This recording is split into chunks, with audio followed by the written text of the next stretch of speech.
연애하면 무엇이 먼저 떠오르시나요? 설렘, 두근거림, 감정의 폭발 혹은 피로함. 우리는 연애는 감정의 영역이라고 생각합니다.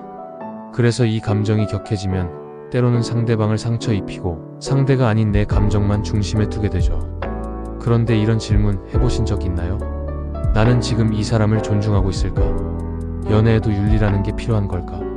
철학자 칸트는 말합니다. 그 누구도 수단으로 대하지 말고 항상 목적 그 자체로 대하라. 이 말은 인간을 존엄한 존재로 대하라는 칸트 윤리학의 핵심입니다. 그런데 이 말 우리가 사랑할 때도 유효할까요? 나한테 잘하니까 좋아. 너는 내 거야.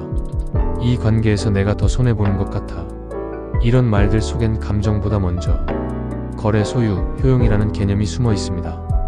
그렇다면 사랑이란 상대방을 진심으로 목적 그 자체로 대하는 것, 그 철학적 의미는 뭘까요? 지금부터 우리가 그동안 당연하게 여겼던 사랑의 윤리를 칸트와 함께 낱낱이 파헤쳐 보겠습니다. 임마누엘 칸트는 18세기 계몽주의 철학자이자 도덕 철학의 기반을 쌓은 인물입니다. 그는 인간을 자율적인 이성 존재로 봤습니다. 즉, 인간은 자기 스스로 옳고 그름을 판단하고 그 판단에 따라 도덕적으로 살아갈 수 있는 존재라는 것이죠. 그의 가장 유명한 윤리 원칙은 다음과 같습니다. 너의 행위가 언제나 동시에 보편적 법칙이 되기를 바라며 행위하라. 그리고 인간을 수단이 아닌 목적 그 자체로 대하라. 이 말은 내가 누군가에게 하는 행동이 모든 사람에게 적용돼도 정당할 수 있어야 하고 상대방을 단지 내 목적을 위한 수단으로 이용해서는 안 된다는 뜻입니다. 예를 들어볼까요? 누군가와 친절하게 대하는데 그 이유가 저 사람한테 도움을 받을 수 있어서라면 그건 이미 상대를 수단으로 대하고 있는 것입니다. 연애에서 상대에게 잘해주는 이유가 내가 사랑받고 싶어서라면 그 역시 일종의 조건적 거래일 수 있습니다. 칸트는 사랑조차도 조건 없이 상대의 존재 자체를 존중하는 형태로 발전해야 한다고 봤습니다. 즉, 사랑이란 상대를 내 감정의 도구로 쓰는 게 아니라 그 사람 자체를 기꺼이 인정하고 존중하는 윤리적 태도입니다. 이제 우리 삶 속에서 실제로 어떻게 사람을 수단으로 대하는 사랑이 일어나는지 들여다봅시다. 나 외롭고 힘드니까 너 좀 만나자. 이 말엔 나의 결핍을 채워줄 수단으로서의 너가 있습니다. 넌 내가 얼마나 사랑했는지 몰라. 이 말은 종종 이만큼 했으니 그만큼 돌려줘라는 조건이 붙어있죠. 내가 널 위해 얼마나 희생했는데. 사랑이 헌신일 때도 있지만 그 헌신이 거래가 되면 상대는 압박감을 느낍니다. 넌 날 행복하게 해줄 의무가 있어. 행복을 주는 것도 사랑이지만 상대에게 의무로 강제하는 순간 그건 이미 윤리의 파괴입니다. 이처럼 우리는 연애 속에서 쉽게 상대를 도구화하고 때로는 소유하려 하며 내 감정을 정당화하는 데 집중합니다. 하지만 칸트가 말한 도덕윤로서의 사랑은 다릅니다. 사랑은 상대방이 나에게 어떤 유용함을 주는지가 아니라 그 사람이 그 사람으로 존재하는 것만으로도 소중하다는 인식에서 출발합니다. 연애는 감정이지만 그 감정이 성숙해지려면 윤리적 성찰이 반드시 필요합니다.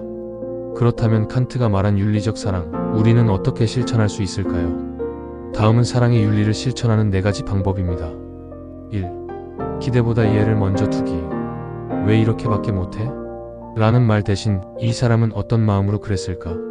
조건 없는 이해가 사랑의 윤리의 첫걸음입니다. 2. 상대를 고치려 하지 않기. 내가 원하는 사람으로 만들기 위해 상대를 바꾸려 하지 마세요. 있는 그대로의 상대를 존재로 인정하는 것이 칸트의 목적 대우입니다. 3. 감정이 아닌 태도로 사랑하기. 감정은 뜨겁다가도 식습니다. 윤리적 사랑은 상대에 대한 존중과 책임을 태도로 표현하는 것입니다. 기분에 따라 행동하지 않고 가치에 따라 행동하세요. 4. 내가 먼저 수단이 되지 않기. 나를 잃고 모든 것을 상대에게 맞추다 보면 결국 나도 누군가의 목적을 위한 수단이 됩니다. 나를 존중하는 사람이 타인도 제대로 존중할 수 있습니다. 연애란 단순히 사랑하는 사람이 생긴다는 게 아니라 그 사람과 함께 더 윤리적인 인간이 되어가는 여정일 수 있습니다. 칸트는 말했습니다. 인간은 목적 그 자체다.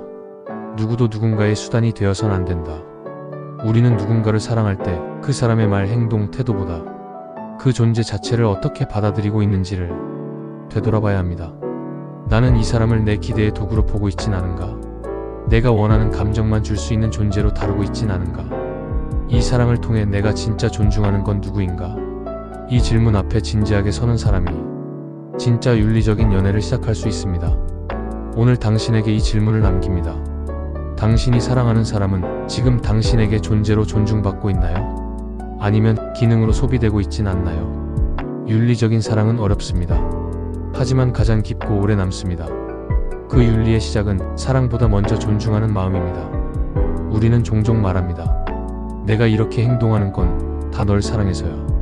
하지만 칸트의 관점에서 본다면 그 말은 가장 교묘한 자기 정당화일 수 있습니다. 그 사람이 날 떠나지 못하게 하려고 거짓말을 했어. 내가 그 사람을 너무 사랑해서 통제를 하게 돼. 그 사람이 날 좋아하게 하려고 나를 속였어. 이런 행동들은 흔히 사랑의 표현으로 포장되지만 사실상 상대를 수단으로 취급하는 전형적인 예입니다.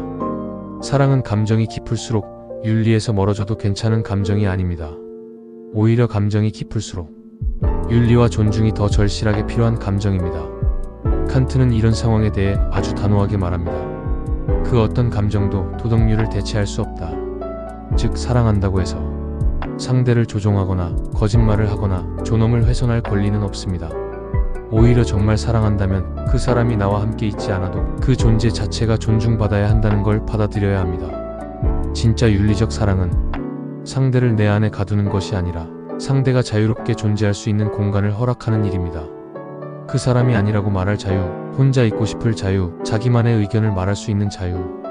이걸 허용하지 않으면서 그래도 나는 널 사랑해라고 말하는 건 사실은 상대를 사랑하는 게 아니라 내가 원하는 사랑을 강요하는 것일 수 있습니다.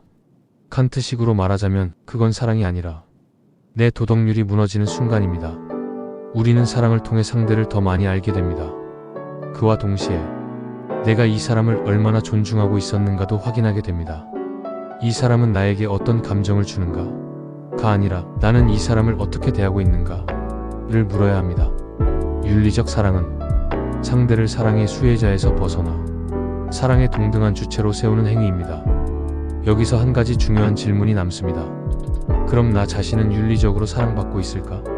칸트는 우리에게 타인을 존중하라고 말하지만 동시에 자기 자신도 목적 그 자체로 대우받아야 한다고 말합니다. 내가 싫다는데 강요당하고 있다면, 내가 감정적으로 무시당하고 있다면, 내가 하나의 기능이나 역할로만 존재하고 있다면 그건 상대방이 나를 윤리적으로 대하지 않고 있다는 신호입니다. 사랑은 헌신이지만 내가 사라지는 헌신은 윤리적 사랑이 아닙니다. 관계 속에서 나의 존엄이 지켜지고 있는지, 내 목소리가 무시되지 않고 있는지, 내 자유가 제한되고 있지 않은지를 스스로 점검하는 것도 윤리적 사랑을 지켜가는 중요한 과정입니다. 우리는 종종 윤리는 차갑고 사랑은 따뜻하다고 여깁니다. 하지만 진짜 따뜻한 사랑은 언제나 윤리라는 바탕 위에 세워집니다. 윤리 없는 사랑은 언제든 집착이 될 수 있고 폭력이 될 수 있으며 상대를 조종하는 기술로 전락할 수 있습니다.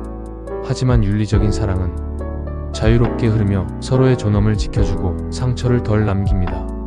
칸트의 질문은 단 하나입니다.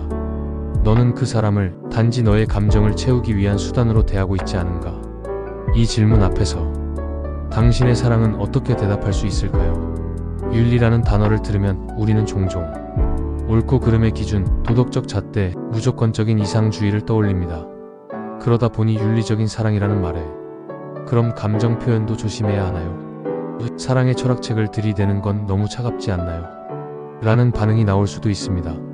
하지만 칸트가 말한 윤리는 사람을 판단하기 위한 기준이 아니라 사람을 진심으로 대하기 위한 태도입니다. 윤리적 사랑이란 완벽함이 아니라 상대방의 불완전함을 견디는 인내, 감정이 격해질 때도 존중을 놓지 않는 노력, 내가 틀릴 수 있음을 인정하는 겸손함입니다. 즉 윤리란 사랑을 쉽게 만드는 원칙이 아니라 사랑을 오래도록 따뜻하게 유지시키는 도구입니다. 상상해봅시다. 칸트가 현대에 와서 연애 상담소를 차렸다면 그는 어떤 조언을 해줄까요? 그 사람은 날 사랑하는 걸까요? 칸트는 이렇게 답할 겁니다. 그 사람이 너를 감정의 수단이 아닌 자율적인 존재로 대우하고 있나요? 싸울 때마다 나를 무시해요. 분노의 순간에도 존엄은 지켜져야 합니다. 감정은 사라지지만 상처는 남습니다. 연인과 가치관이 너무 달라요. 가치관이 다를 수 있습니다. 하지만 상대방의 자율성과 판단을 존중하는지가 더 중요합니다.